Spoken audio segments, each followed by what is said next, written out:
If punishments are designed in a way that the fallible persons are not being excluded from society for a lifetime, but are set free, then it has to be worked towards them turning into honest, affable, social and content as well as industrious human beings before they are released.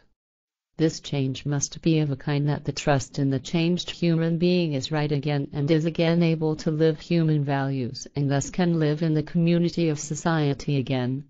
If one looks at the affable persons today, it is sadly noticed that especially teenagers get caught in the wheels of law and get punished. They are male and female teenagers, whose lives have actually just begun, but these lives are already ruined due to various circumstances. It may be alcohol, a certain inhibition from work, the tendency towards luxury and pleasure, the use of drugs, bad company, a lack of experience, prostitution, or a socially difficult milieu, by which they are tempted to do wrongs and to get into conflict with the law.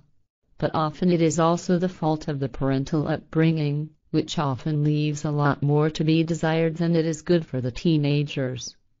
And all this, both the wrong and insufficient upbringing and the conduct of wrongs, occurs at a point when children and teenagers haven't had the time yet to gain experiences, to educate themselves in the right way and to get clarity in their minds, what the meaning of life after all is and what to do with their life.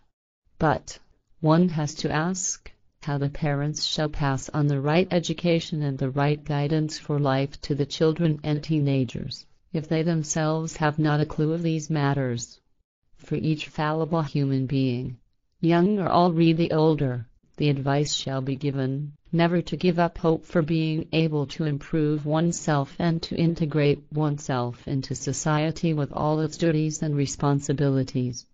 But the motivation and the insight as well as the will for it has to be created, because only by doing this, it can be thought, felt, and acted positively and everything can be led into suitable ways. Every human being is able to change himself, to improve, and to make the best out of himself. Every human being has a brain, which normally is the same as the neighbor's and also has the same potential, which only has to be used.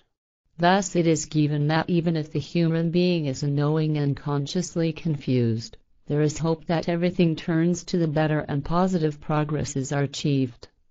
Thus only the one will fail, who loses courage, the will to progress to the better and to the valuable. Thus every human being, the fallible too, is only as pure in all things of existence, in its thoughts and feelings, in his love, and the inner freedom as in his joy and harmony, as well as in his happiness and the inner peace, as he sees everything and as it makes everything within himself. Billy. The End.